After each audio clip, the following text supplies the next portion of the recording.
Historical Foundations of the Philippine Curriculum, the timeless blueprint, tracing the origins of the Philippine curriculum. Welcome, everyone.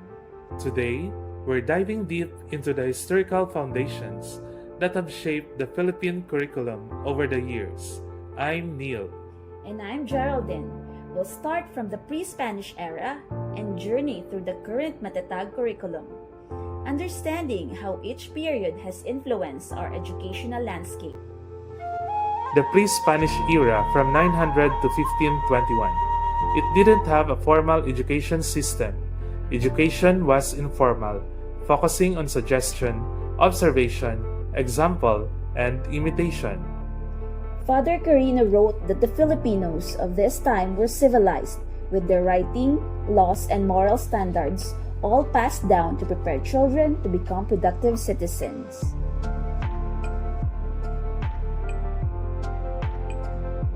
During the pre-Spanish curriculum, education was deeply connected to the home, with children learning through hands-on experiences and oral traditions. The main methods included observation and trial and error, ensuring the children learn essential survival and vocational skills. The Spanish devised curriculum 1521 to 1896. The arrival of the Spaniards changed the educational landscape. Education was initially a privilege, but the decree of 1863 opened schools for Filipino natives too. However, this era was marked by heavy religious influence, lack of systematic oversight, and racial discrimination in the education system. The transition from the pre-Spanish to Spanish devised curriculum saw the formal establishment of schools and a shift in focus of education. Religious instruction became crucial, and the traditional Baybayin script was replaced with Latin alphabets.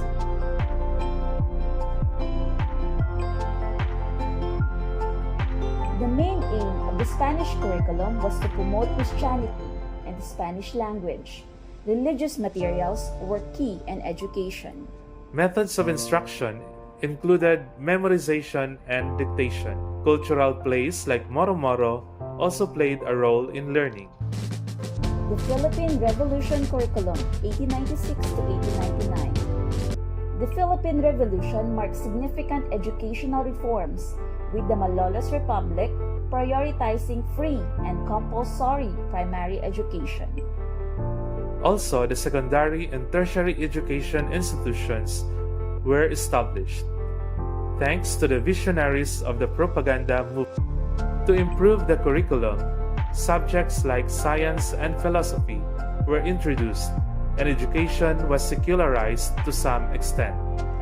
The focus shifted towards natural sciences and secular education, aiming to design a relevant curriculum. The main aim of the Spanish curriculum was to promote Christianity and the Spanish language. Religious materials were key in education. Methods of instruction included memorization and dictation.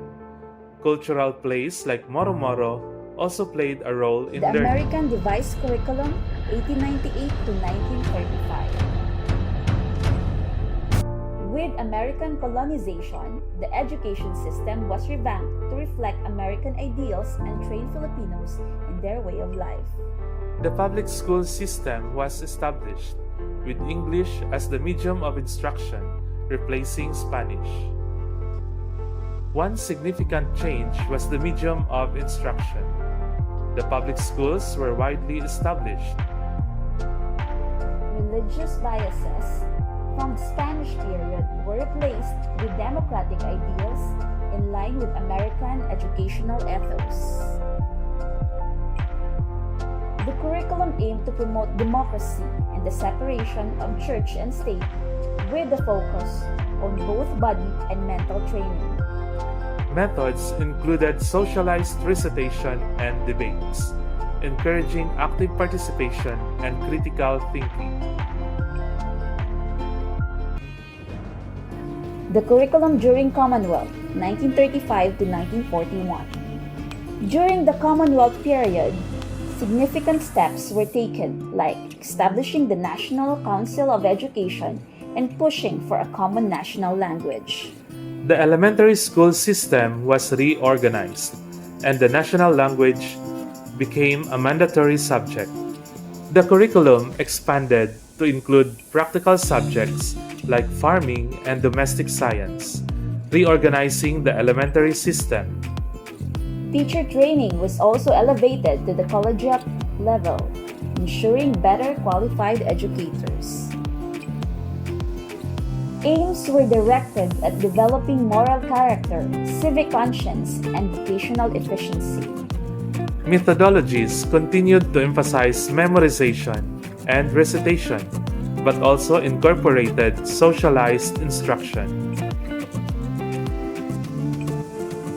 The Japanese devised curriculum, 1941 to 1944. The Japanese occupation aimed to reshape education, promoting their vision of a new Asia. Textbooks were revised and the school year was extended. Curricular focus shifted heavily towards Japanese language and culture, with an increased emphasis on vocational skills.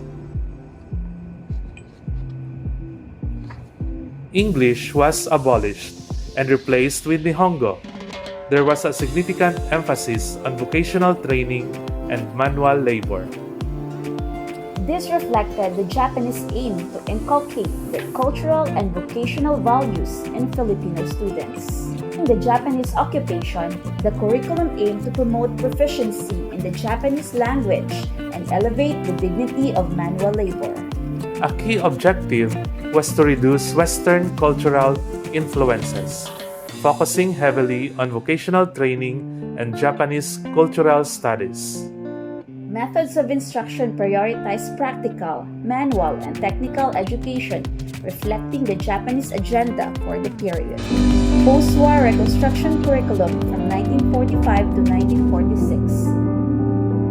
Post-war Reconstruction saw the return of the American-based curriculum with new subjects introduced to aid in rebuilding society. Restoring educational infrastructure was critical, reinforcing democratic ideals and emphasizing vocational training through subjects like home economics and work education. The curriculum was reformed to address the pressing need for societal rebuilding, both physically and mentally. Subjects were tailored to equip students with skills necessary for post-war rehabilitation and community recovery.